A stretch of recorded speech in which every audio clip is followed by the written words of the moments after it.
Sylvie Tenenbaum, bonjour. Bonjour.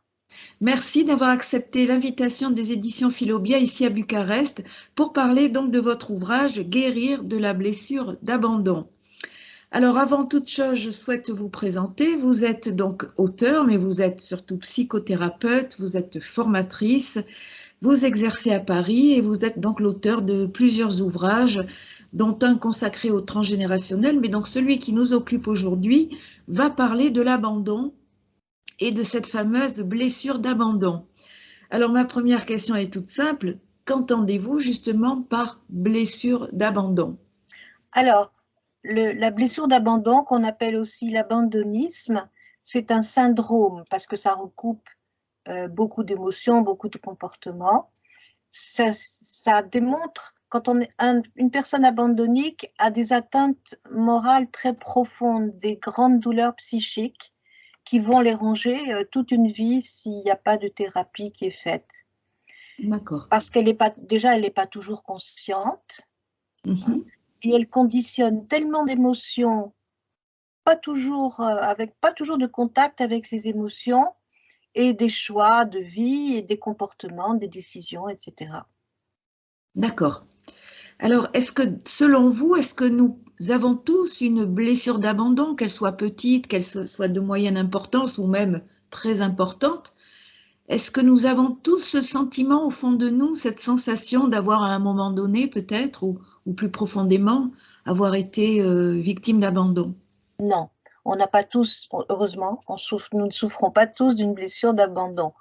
Euh, on peut souffrir d'une rupture amoureuse, mais il y a une mini-dépression qu'on appelle réactionnelle ou après un deuil, ça c'est normal, mais c'est pas la même chose qu'une blessure d'abandon. D'accord. Donc elle ne nous concerne pas tous, mais elle concerne bien sûr les enfants, possiblement déjà in utero, on verra un Oui. peu plus tard pourquoi, et elle concerne tout autant après les adolescents que les adultes, qu'on ait été réellement abandonné ou pas. Oui, voilà. Et Alors, justement, vous citiez in utero, est-ce que déjà dès le départ, lorsque notre mère ou notre père ne désire pas notre venue, voilà. ça peut être la grossesse, peut être un accident, est-ce que le fœtus et le bébé qui va naître ensuite peut avoir déjà ce sentiment d'abandon? Est-ce qu'il peut le ressentir? Tout à fait, tout à fait. Les fœtus ou les bébés dans le ventre de leur mère Oui, ressentent toutes les émotions et de leur mère et de leur père parce qu'elles sont traduites par celles de la mère. On sait très bien qu'un bébé dans le ventre de sa mère, quand sa mère est joyeuse, chantonne, etc., eh bien, il bouge facilement, beaucoup, etc. Quand sa mère ne va pas bien psychologiquement, ou son père, les mouvements sont très ralentis, voire arrêtés. Donc, il y a eu des expériences qui ont été faites avec des capteurs, etc., pour oui, montrer que vraiment, même le rythme cardiaque de ce tout petit est modifié par l'humeur surtout de la mère et puis du père, mais surtout de la mère quand même. d'accord. Donc, dès in utero, on peut se sentir abandonné, alors que matériellement, il n'y a pas d'abandon, Oui, évidemment. matériellement, effectivement, on est là dans le ventre de la mère, voilà, on est nourri quelque part, mais cette partie émotionnelle, donc, Elle n'est pas nourrie. C'est ouais, cette partie émotionnelle c'est le lien qui n'est pas nourri en fait. oui, c'est ça. Puisque le bébé, de quoi il se nourrit? Des émotions de sa mère. C'est vraiment la nourriture, elle va directement en lui. Et donc, il y a cette raison-là in utero, et Oui. puis donc, de refus de l'enfant pendant la grossesse. Il peut Mhm. y avoir évidemment l'abandon réel à la naissance, c'est Oui, les enfants nés sous X, ou oui, les enfants qu'on va abandonner au bout de quelques jours ou quelques semaines.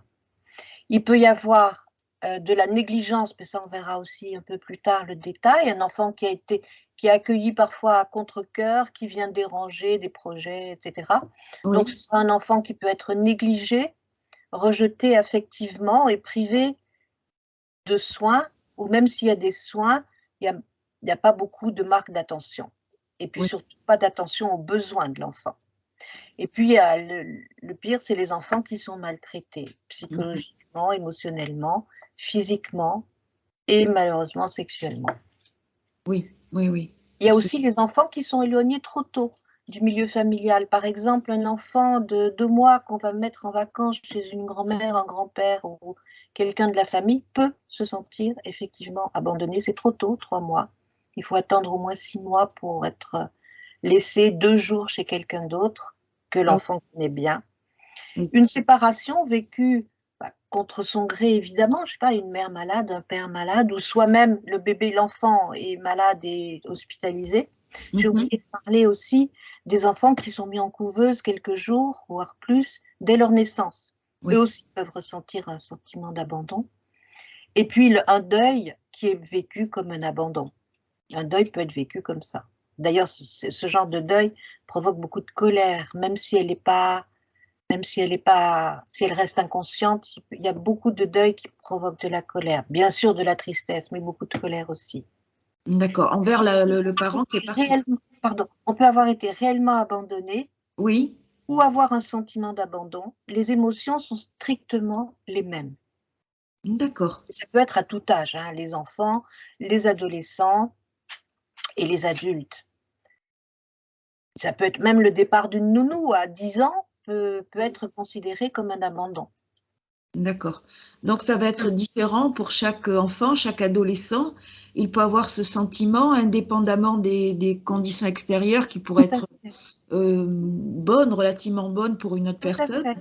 Mais même un enfant qui est unique, à la naissance d'un petit frère ou d'une petite sœur, peut se sentir abandonné.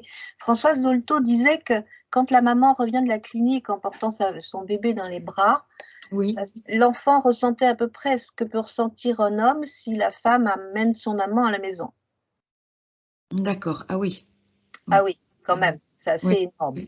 Oui. Ou ça peut être aussi un parent qui est trop malade pour s'occuper, une mère trop malade pour s'occuper de son enfant, un décès dans la fratrie ou un décès dans la famille. Il y a une atmosphère de grande tristesse et parfois l'enfant se sent un petit peu abandonné, mis sur la touche, en tout cas pendant quelques temps. Même pendant la toute petite enfance, quand on a été laissé quelques heures tout seul, eh bien, ou quand on a été perdu dans un magasin ou sur une plage, l'enfant peut installer un sentiment d'abandon. Oui, donc c'est très intéressant parce que cet abandon, finalement, il peut se voir dans des petites choses de la vie qu'on a tendance à négliger. Qui sont banales et qui arrivent malheureusement, une minute d'inattention et l'enfant, il va dans une autre partie du grand magasin, il y a des surfaces immenses. Oui. Et ben voilà, après, il faut refaire toutes les travées pour retrouver l'enfant. Voilà, il faut faire souvent on entend des annonces d'ailleurs, le petit enfant qui s'appelle comme ci, comme ça, et prier de se rendre à la caisse. Mais l'enfant, il ne comprend pas toujours ce que ça veut dire d'aller à la caisse. Mais bon. Oui, tout à fait. Donc, il y a tellement de situations où on peut installer une blessure d'abandon alors qu'il n'y a pas du tout d'abandon concret, réel. Il y en a tellement. Alors après, plus tard, c'est le manque de compréhension, l'indifférence, les ruptures amoureuses, évidemment. Tous les deuils peuvent être... Enfin, beaucoup de deuils sont vécus comme des abandons, j'ai déjà dit. Voilà. Oui, et puis peut-être en premier lieu aussi à l'heure actuelle, les séparations, les familles recomposées. Les divorces, les divorces. Bien sûr. Il y a les divorces, il y a ce qu'on appelle aussi l'aliénation parentale. Mais ça, on verra un tout petit peu plus tard, parce qu'on va sûrement passer maintenant à la question suivante. D'accord. Alors oui, parce que dans votre ouvrage, justement en termes d'abandon, enfin de sentiment d'abandon, il y a ce que vous nommez la petite maltraitance ordinaire, justement ces petits détails qui peut-être se cumulent au fil du temps et qui peut-être façonnent un sentiment d'abandon à l'adolescence et à l'âge adulte.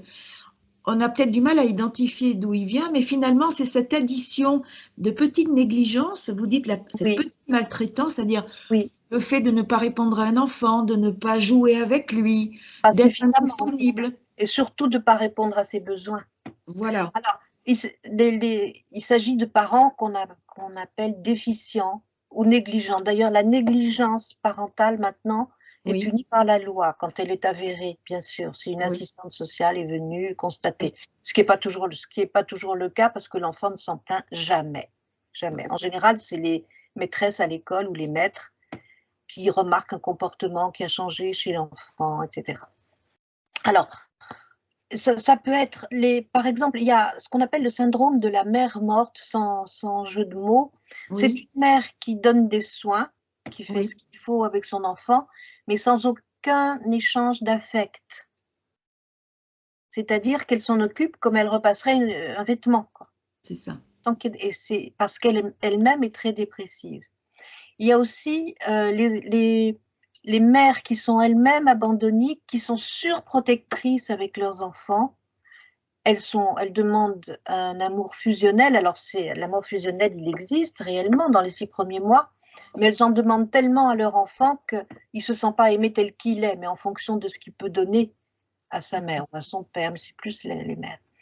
Il y a les parents qui vont adultifier leurs enfants, c'est-à-dire qu'ils vont leur demander de les prendre en charge, même pour ce qui est, moi je me souviens de l'intendance à la maison, je me souviens d'un patient, à 6 ans, c'est lui qui allait acheter assez loin à pied les 6 bouteilles de vin pour sa mère, qui était malade alcoolique.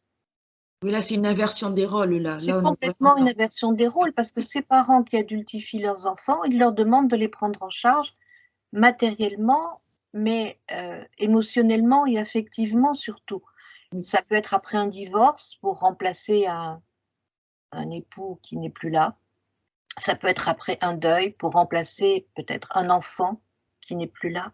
oui, Donc, il y a aussi l'aliénation parentale. On n'en parle pas suffisamment, mais c'est pris en compte dans les tribunaux. C'est-à-dire que souvent, c'est la mère, euh, elle exige de l'enfant qu'il déteste son père. ah oui, Elle en dit tellement de mal que l'enfant, il est pris entre deux eaux et dans un conflit de loyauté, parce qu'il aime aussi son père, mais il n'a pas le droit de le montrer à sa mère. Donc, c'est une situation qui est vraiment pathologique pour l'enfant, affectivement et émotionnellement. Ça aussi, c'est une grave maltraitance psychologique de la part du parent qui pratique cette aliénation.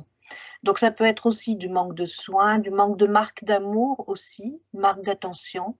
oui, Ça peut être aussi des humiliations, des critiques, des vexations, voire des injures.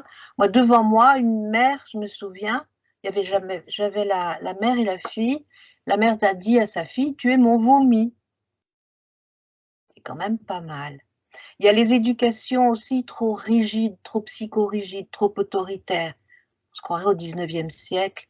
L'enfant n'a aucune permission, il doit être une potiche, quoi. Enfin, oui, dire à son enfant qu'il n'a pas été désiré. Mais qu'est-ce qu'il y a comme personnes qui se plaignent de ça? Même si c'est vrai, il y a eu des enfants qui n'étaient pas désirés et qui ont quand même été aimés.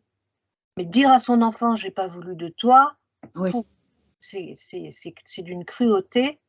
Dire à son enfant qu'on aurait préféré qu'il soit d'un autre sexe aussi. oui, Hein. Il y a les châtiments corporels qui sont enfin interdits en France, qui a été beaucoup plus long que beaucoup d'autres pays à admettre que ça pouvait être puni par la loi. Alors les gifles, les fessées, les coups avec les martinets, avec une ceinture, avec n'importe quoi. Je ne pouvais pas imaginer, enfin si peut-être, pendant plus de 40 ans de ma vie de thérapeute, j'ai entendu tellement d'adultes qui racontaient qu'ils étaient jetés contre les murs. Enfin bon, c'était horrible, quoi, vraiment horrible. Le manque de protection de l'autre parent, quand il y a un des deux qui est frappeur, justement, ou qui est trop tyrannique, l'autre en a tellement peur qu'il ne remplit pas son rôle parental. Le chantage affectif aussi, du genre, si tu m'aimes, tu fais ci ou tu fais ça, ou tu voudrais pas faire souffrir ta pauvre maman qui est déjà si fatiguée ou malheureuse, etc. Donc c'est une forme de chantage. Il y a aussi du chantage par la peur. J'ai vu une fois une femme qui disait que sa mère menaçait de partir si elle n'était pas obéissante, carrément. Ou je vais le dire à ton père, alors là, le père, il passe pour un méchant. Ou je vais t'envoyer en pension. Bon, ça, c'est du chantage par la peur. Il y a aussi le climat incestuel, c'est-à-dire qu'il n'y a pas de passage à l'acte incestueux, mais il y a un langage, il y a un comportement de la part des parents qui est érotisé, des regards appuyés sur la poitrine, sur certaines parties du corps, une main qui se promène un peu trop souvent, etc. Et puis, il y a le passage à l'acte incestueux, ça c'est le pire des crimes, Oui, oui, qui oui. est devenu un crime, mais qui a mis des siècles avant de devenir. Oui. Donc, un enfant qui est négligé, qui est maltraité, qui ne se sent pas aimé, c'est un enfant qui finit par croire qu'il ne vaut rien, qu'il n'est pas aimable. Mhm. Oui, et En tout donc cas, il il se sent souffre du abandonné. syndrome d'abandon, c'est évident. Là, on vient de parler de sentiment d'abandon chez les enfants, les adolescents. Oui. Et maintenant, qu'en est-il chez les adultes? Est-ce qu'il y a un sentiment d'abandon qui est spécifique, justement, peut-être par rapport aux ruptures de la vie, quand on a perdu un Alors, conjoint, oui, etc. oui. C'est en général lié à un deuil Oui. d'une personne proche ou un peu moins proche, ça peut être des amis aussi. Mhm. Le sentiment d'abandon sera plus ou moins fort. Ça peut être évidemment lié à une rupture, c'est surtout lié à une rupture amoureuse. Oui, Et puis, quelqu'un qui est renvoyé de son travail aussi peut se sentir abandonné. c'est vrai, totalement. Quelqu'un à qui on annonce une très mauvaise nouvelle sur son état de santé Mhm.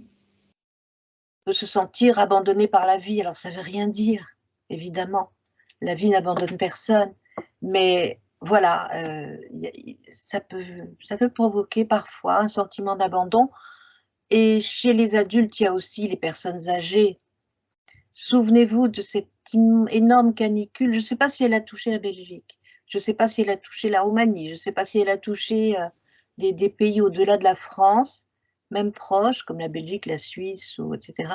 Mais la grande canicule, il y a quelques années, Oui, qui a fait 19 000 personnes âgées qui sont décédées, dans la plupart par abandon. absolument, oui, je m'en souviens. C'était l'été 2003 ou 2004, ou non, Oui, il y peut-être, a je longtemps. ne sais plus la date, mais c'est monstrueux la façon dont on a traité ces personnes âgées seules. Ou alors, moi, je me souviens avoir entendu des médecins hospitaliers dire qu'ils amenaient une femme âgée à l'hôpital pour des troubles bénins, mais bon, et qu'ils la laissée à l'hôpital, cette personne, qui revenait jamais la chercher. Oui. Donc, comment voulez-vous ne pas avoir un sentiment d'abandon quand un enfant ne s'occupe pas enfin, ses enfants ne s'occupent pas de soi, quoi, de nous? Absolument. Et je pense que ça concerne, vous faites bien de le préciser, beaucoup de personnes d'un certain âge qui sont placées Tout et à qui fait, reçoivent. et qui sont abandonnés, on va plus personne vient les voir. Oui, oui, En plus, elles se sentent, mais ça on verra dans les émotions qui vont avec ce syndrome d'abandon, elles veulent pas déranger, elles ont peur d'être un fardeau pour leurs enfants, pour leur famille, donc elles se taisent, elles ne demandent rien. oui. Donc là, nous voyons finalement que ce sentiment d'abandon, il concerne tout le monde. Il Tous concerne les âges, tous tous les les âges, toutes les tranches pas sociales, tout le voilà, monde, mais tous les âges. tous les âges. Voilà, peut-être pas tout le monde. Pas tout le Mais monde, pas tout le Dieu merci, pas tout le monde, non, non. oui, Mais oui, tous les âges, oui, tous les absolument. âges. Voilà. Depuis la vie in utero jusqu'à la fin de la vie, quoi. Il y Oui, a tellement oui. de gens qui meurent seuls.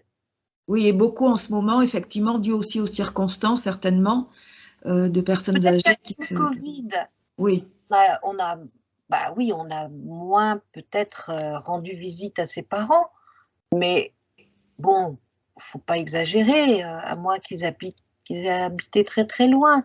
oui. Mais au moins au téléphone, on fait ce qu'on est en train de faire là, des visios, on fait, voilà, on se parle, on se voit, on donne des nouvelles, on en prend. Absolument. C'était pas Alors, impossible de communiquer en tout cas. absolument, la plupart du temps, sont des volontés familiales, voilà, des volontés de ne pas maintenir le lien. Et effectivement, L'indifférence peut-être. oui, ou l'indifférence aussi. Ouais. Un manque Donc d'amour. là, effectivement, c'est intéressant parce qu'on voit que ce sentiment, comme vous l'avez dit, peut concerner ben, voilà, différents moments de la vie, selon les circonstances aussi. Du début à la fin de la vie, oui. Voilà, c'est ça. Alors, on va parler maintenant des manifestations de cette blessure d'abandon, parce que dans votre ouvrage, vous parlez du sentiment d'isolement, de la tristesse, de Oui, il y a l'agressivité. beaucoup d'émotions, il y a Il y a beaucoup, beaucoup. Alors beaucoup voilà, d'émotions qui font partie de ce syndrome. quelles sont les Il y a émotions qui en différents troubles émotionnels parce que c'est un état psychologique qui est d'abord et avant tout lié à l'insécurité. D'accord. L'insécurité qui est la peur de ne pas être aimé. Mhm. Alors, il y a tellement d'émotions qui sont Et oui, liées à cette blessure d'abandon. Alors, il y a le manque d'estime de soi, on a le sentiment de ne rien valoir. Il y a une tristesse absolument abyssale, il y a un sentiment de vide, il y a d'impuissance, je ne peux rien faire pour changer ma vie, donc c'est du désespoir. Et puis il y a de la colère, de la honte si on m'a abandonné, si on m'aime pas bien, c'est que je vaux rien. Je reviens encore à cette notion-là, un mépris de soi. De la oui, culpabilité, j'ai peut-être fait quelque chose de mal, c'est pour ça qu'on m'a abandonné. Et puis cette immense, immense terreur de la solitude. oui, Alors on a souvent le syndrome d'abandon est lié à une dépression. Elle est peut-être blanche, c'est-à-dire qu'il n'y a pas de marque. La personne ne sait même pas qu'elle est dépressive, son entourage non plus, mais la dépression, elle est bien là, malheureusement, avec tous ces symptômes qui sont quand même oui, assez nombreux. Hein. Il y a des troubles du comportement alimentaire, du sommeil, les problèmes scolaires chez les petits et les ados, beaucoup de somatisation, une hypersensibilité.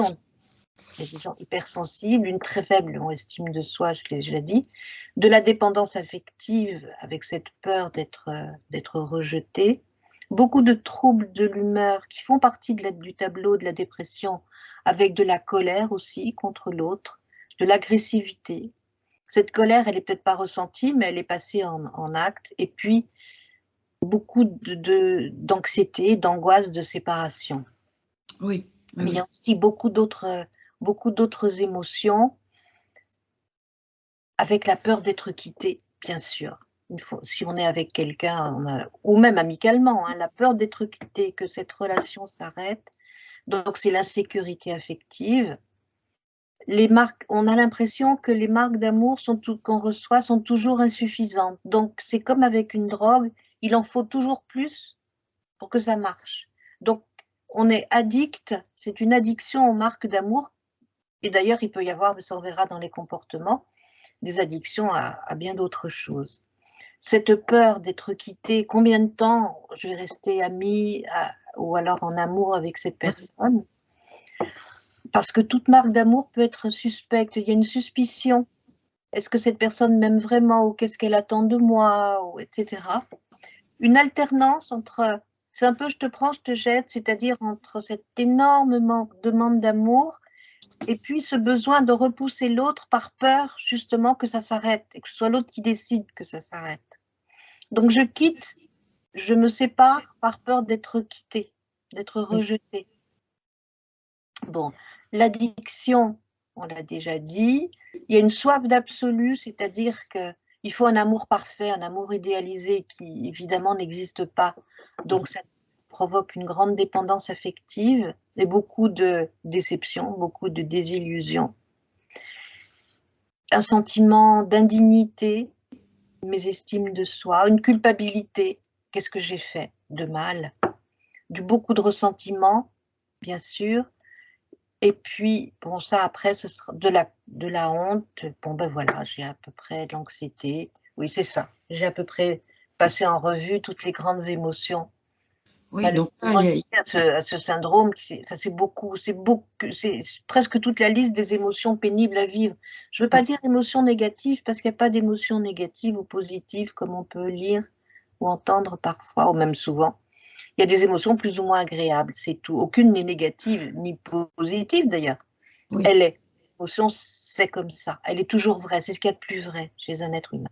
Et chez un abandonnique, elles sont toutes douloureuses. Toutes ces émotions sont douloureuses. D'accord, donc là aussi, nous avons un éventail, un tableau qui est quand même relativement important Qui est très important. des effets, justement, des effets que ce sentiment d'abandon provoque en fait. Absolument. Et elles sont toujours là. Alors, toutes ces émotions que ressentent les gens qui ont ce syndrome d'abandonnisme vont entraîner des comportements.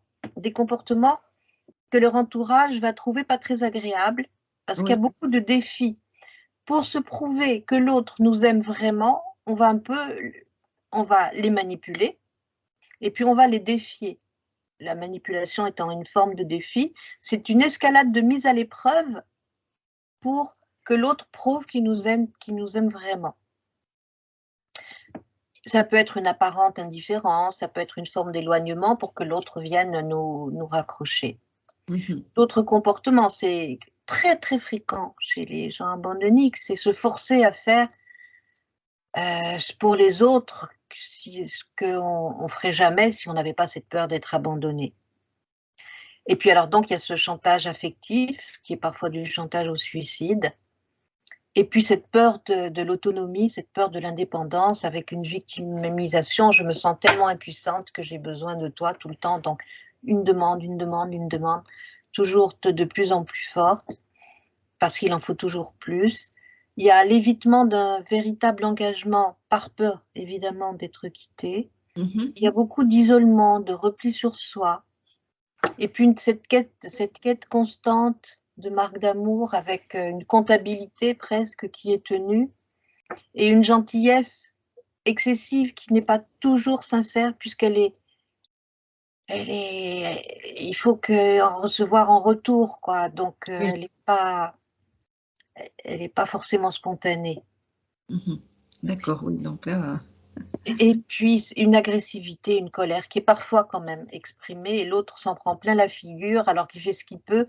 Et d'ailleurs, des fois, enfin, il arrive qu'il s'en aille, qu'il se détourne, quoi, parce que c'est trop difficile. C'est trop difficile. Oui, oui, tout à fait. Donc, c'est des comportements qui sont à la fois difficiles à vivre pour la personne abandonnique, mais aussi pour son entourage. Oui, c'est ça, absolument. Alors, c'est vraiment la blessure d'abandon, c'est une blessure qui est vraiment très, très, très difficile à vivre. Alors, je voulais vous parler aussi d'un sentiment d'abandon qui est peut-être hérité de la génération précédente, parce que finalement, on peut avoir ce sentiment d'abandon, mais bon, il peut être subjectif. Enfin, je veux dire, il peut ne pas nous concerner directement, mais on peut peut-être ressentir l'abandon qu'ont subi nos parents ou nos grands-parents. Tout à fait. Qu'est-ce que vous en pensez? Oui, je suis tout à fait d'accord. C'est ce qu'on appelle l'abandon en héritage. D'accord. Parce que bon, je crois que c'est admis maintenant que les transmissions généalogiques, elles sont bien présentes dans les inconscients des gens. On n'est pas tout seul dans la tête. On a l'inconscient sur nos deux lignées de nos aïeux. Alors évidemment, après 5-6 générations, ça se calme un petit peu, mais on porte moins tout ça, mais on porte en nous à la fois des choses tout à fait positives de nos parents, grands-parents, arrière-grands-parents, mais aussi des choses très très douloureuses. Et c'est pourquoi il y a tous ces risques de répétition, soit de l'abandon, soit du sentiment d'abandon d'une génération à l'autre. C'est dans notre inconscient généalogique. On sait maintenant qu'un traumatisme va modifier certaines séquences de notre ADN et que ces modifications, on le sait, ça a été prouvé par des expériences, ces modifications se prolongent sur 4 ou 5 générations. Et c'est donc l'inconscient généalogique, cet héritage de l'abandon, c'est sur 4 ou 5 générations. Donc un parent abandonné va peut-être négliger un peu son enfant parce qu'il sait pas, il n'a pas eu de modèle de comment bien aimer. Si ses parents l'ont négligé, voire maltraité, il n'aura pas eu de bon modèle, donc il va reproduire la même chose et ainsi de suite. Ça peut durer plusieurs générations. D'accord. Oui, donc l'inconscient généalogique, bien sûr que ça existe. Ça existe, l'inconscient généalogique. Et justement, bon, tout l'intérêt, bien sûr, de faire son arbre généalogique et de comprendre les traumatismes qui ont pu concerner nos grands-parents, voire nos arrière-grands-parents, nos oncles et tantes. C'est plus qu'un arbre généalogique. C'est vraiment... alors oui, ça commence par un arbre, mais sur chaque personne, on ne va pas se contenter de noter le prénom, le nom, la date de naissance et de décès. On va noter s'il y a eu des compétences particulières, mais aussi des problèmes, des maladies, des événements douloureux. Bon, au XXe siècle, il y a quand même eu 2 guerres mondiales. Oui. Donc, pendant le XXe et le XXIe siècle, il va y avoir des blessures d'abandon chez beaucoup plus de gens de personnes que s'il n'y avait pas eu ces 2 guerres mondiales, dans des conditions abominables, que ce soit la Russie, que ce soit la Shoah, que ce soit la Norvège, que ce soit, enfin, tous les pays d'Europe et les États-Unis et le Canada ont été concernés. Donc, c'est des formes d'abandon, il doit y en avoir des milliers. Tout à fait. Alors, c'est ce que Boris Cyrulnik disait, que l'héritage psychique et physique des individus sont des empreintes complètement invisibles. Donc, on peut se demander d'où ça vient. Il suffit de rechercher un petit peu, et puis on trouve. Oui, tout à fait. Assez vite d'ailleurs, assez vite. Oui, parce qu'il y a toujours les événements en fonction de l'âge des grands-parents, par exemple, au moment de la Seconde Guerre mondiale. Voilà. Et puis les dates de naissance, on peut naître le jour où être conçu, ou naître le jour où une personne, ou un père ou une mère est décédé, par exemple. Tout à fait. C'est pas un hasard, et quant au prénom, on n'en parle même pas, quoi. Oui, là, il y a tellement de choses au niveau généalogique. Et les maladies qui se transmettent. Moi, je me souviens dans un stage de formation à la psychogénéalogie, justement, tout le monde faisait son sociogénogramme, c'est-à-dire cet arbre généalogique très, très, très renseigné. Et elle était remontée jusqu'à l'époque napoléonienne. Il y avait un soldat de Napoléon qui a eu les jambes gelées en traversant la Vistule ou la Volga, ou je ne sais plus. Et après, dans la famille, c'était un fils aîné, tous les fils aînés avaient eu des problèmes aux jambes. Jusqu'à parfois devoir être amputés. C'était quand même extraordinaire. C'est absolument extraordinaire cette. Oui, parce que Napoléon, c'est quand même un peu vieux. Oui, tout à fait. Là, il y a au moins 8 générations, oui, effectivement. Une génération, c'est 25 ans. Donc oui, c'est ça. C'est vite monté. Voilà. Donc bien sûr, il existe un inconscient généalogique.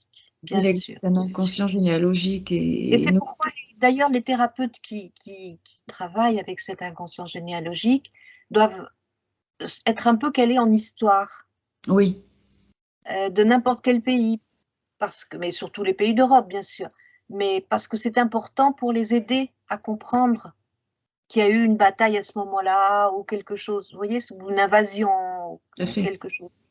Donc ça demande d'être un petit peu historien aussi, pour les psys qui s'occupent de ces travaux-là. Absolument, absolument, puisque la famille elle-même est incluse dans un système socio-économique, politique, etc. On n'est pas tout seul sur une branche, hein. On vient de quelque part, et l'arbre est fourni. Hein. Il y a beaucoup de choses.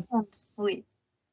Et nous en sommes bien persuadés, puisque aux éditions Philobia, donc, nous publions la plupart des auteurs français en psychogénéalogie. Donc, vous avez évidemment publié Anne Ancelin-Schutzenberger. Alors, nous avons publié Anne Ancelin, nous avons publié Juliette Allais, nous avons publié Serge Tisseron, nous avons publié effectivement Patrice Van Hersel, J'ai mal mes ancêtres, bon, tous les auteurs phares en psychogénéalogie. Moi, j'avais été formée en psychogénéalogie par Anne Ancelin-Schutzenberger, justement. Elle était déjà très, très âgée, mais elle avait la tête bien lucide. Oui, tout à fait. Comment est-ce qu'on peut guérir? Qu'est-ce qu'on peut faire finalement lorsque on s'avoue à soi-même, on reconnaît, parce que je pense que c'est une première étape de reconnaître déjà. La première étape, c'est de se dire, bon, il y a quelque chose qui ne va pas, il faut que j'agisse là maintenant, bien sûr. D'accord, alors qu'est-ce qu'on peut faire finalement une fois qu'on a pris conscience? Alors, il n'y a pas 36 solutions, il faut faire une thérapie. D'accord. Mais vraiment, je ne dis pas ça parce que je suis thérapeute, mais il faut faire une thérapie. Parce que quand on a des bleus à l'âme à ce point-là, c'est la seule façon de se réhabiliter à ses propres yeux, d'apprendre à s'aimer et à aimer bien les autres aussi. Hein. Tout à fait. Alors, c'est une nouvelle respiration, c'est comme une renaissance à la limite de faire une thérapie. Hein. Oui. Alors, il y a quelques obstacles quand même. C'est la difficulté à reconnaître ce qui est insupportable de regarder, c'est-à-dire des parents négligents ou maltraitants. C'est parfois très, très difficile. Oui, mais quand même, les pauvres, ils étaient fatigués, eux-mêmes n'ont pas été bien aimés par leurs parents, mais tout ça, ce n'est pas une raison. Souffrir donne pas le droit de faire souffrir en général. Oui.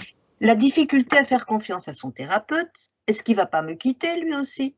Est-ce qu'il ne va pas me juger et me rejeter? Parce que ça, c'est une peur qui qui est énorme hein, quand même. Il y a le refus de certaines émotions, comme la colère, hein, Oui. la honte aussi, c'est difficile de reconnaître qu'on a honte et qu'on se méprise. Il y a le refus de reconnaître qu'on est agressif avec les autres. Hein. Il y a le refus de l'autonomie par peur de cette maturité affective que ça demande. Hein. Donc, on a peur de devenir responsable de soi. Voilà. Et comme si tous ces obstacles sont surpassés, ça demande quelques séances peut-être au début, avant d'entrer vraiment dans ce qu'on appelle la résilience, quoi. Oui, voilà. Et effectivement, alors d'après votre expérience, combien de temps faudrait-il? Bien sûr, c'est variable selon les Ça, personnes. c'est impossible à dire. C'est Je ne peux pas impossible à dire. répondre à la question de temps, Oui, mais il faut compter au moins une année de au moins thérapie une année, oui, quand séance même. par semaine. Oui, Ah bah oui. voilà. C'est trop lourd. C'est trop lourd. Bon, Oui, il est possible que ça dure un petit peu moins longtemps, mais oui. c'est quand même... Voilà. Parce qu'il y a une telle carence affective que l'on peut repérer dans l'imagerie cérébrale maintenant, avec les scanners, la neuroimagerie, montrent des traces de cette carence affective-là.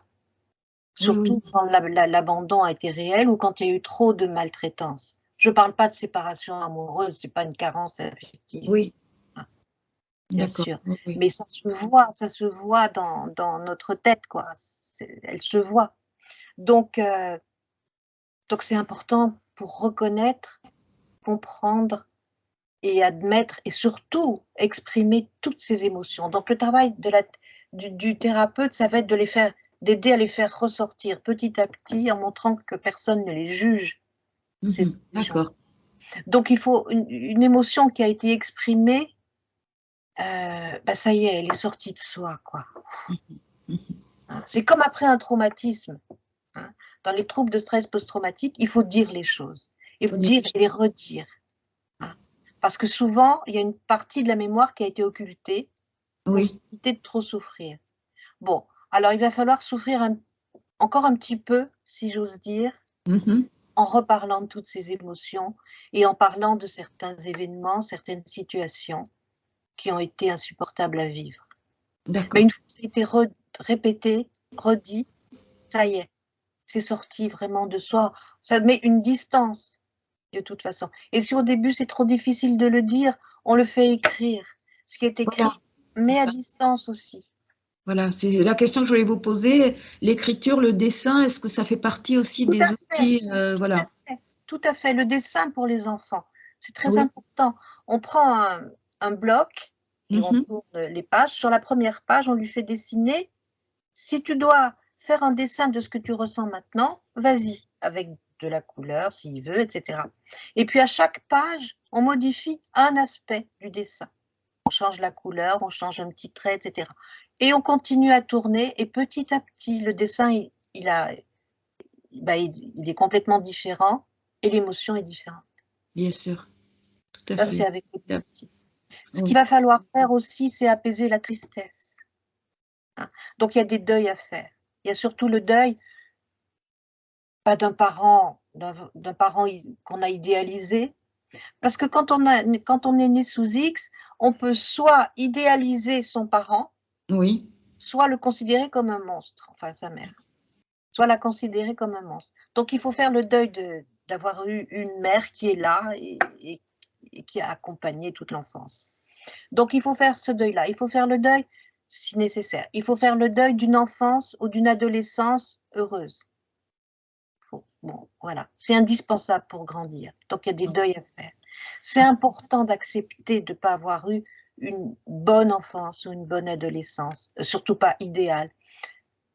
Il y a beaucoup d'idéalisation de ce que aurait dû être une bonne enfance ou une bonne adolescence. Mais c'est tellement idéalisé que personne ne peut avoir ce genre d'enfance ou d'adolescence. Donc il faut remettre ça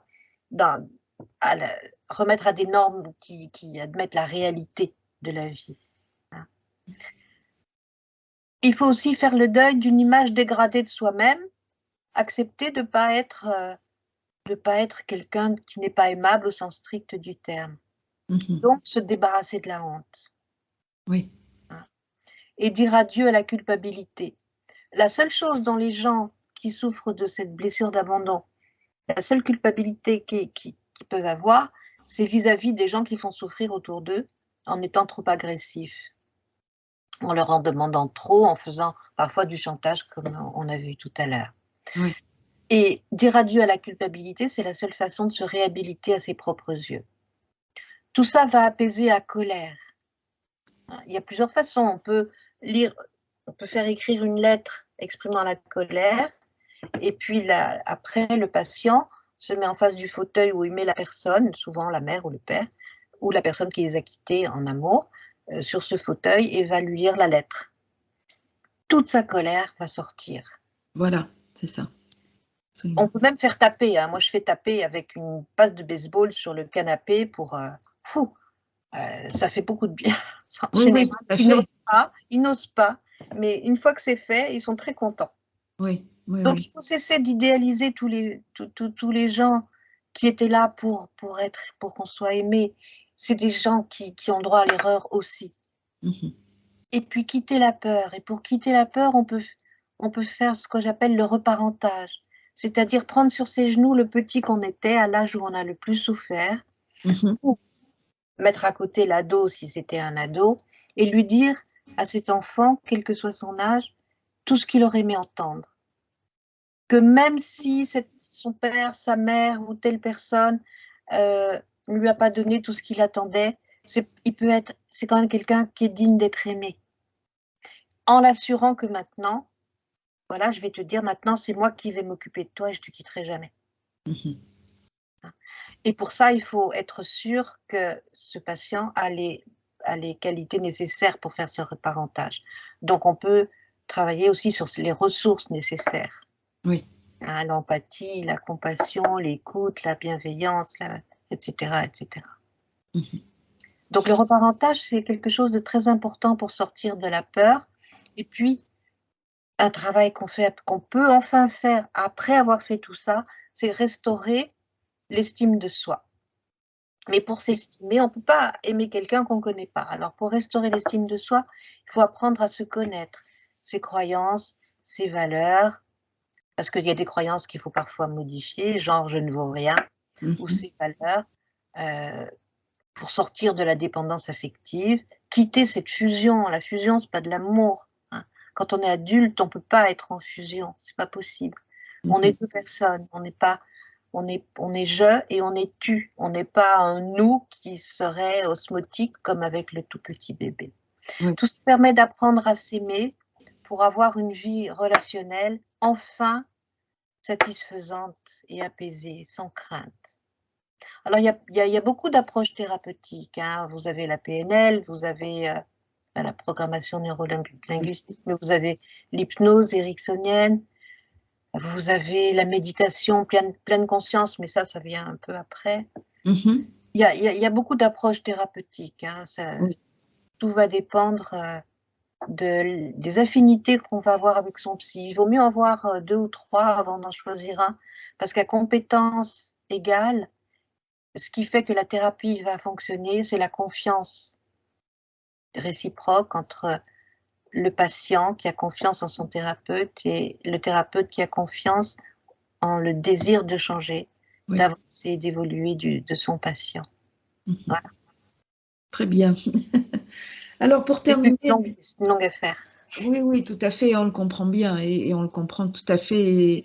Et je recommande la lecture de votre ouvrage parce que vous détaillez vraiment toutes les situations dès l'origine, effectivement, et les effets.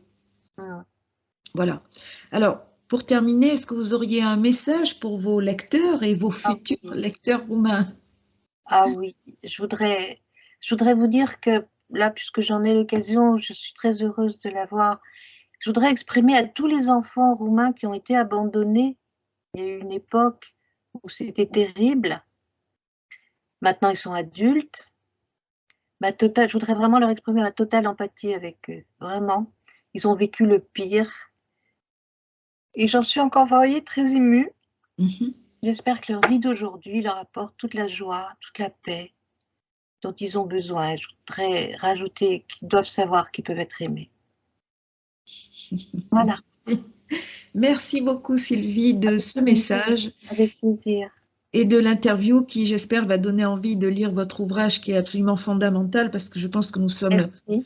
beaucoup à être concernés par cette blessure à un degré divers, bien sûr, mais voilà, il est toujours temps de faire un retour sur soi-même d'entrer en thérapie. Enfin, déjà de lire votre ouvrage, d'entrer en thérapie Ça peut donner envie d'entrer en thérapie, faire une thérapie, oui, et effectivement. et de changer, enfin, d'essayer, voilà, de guérir.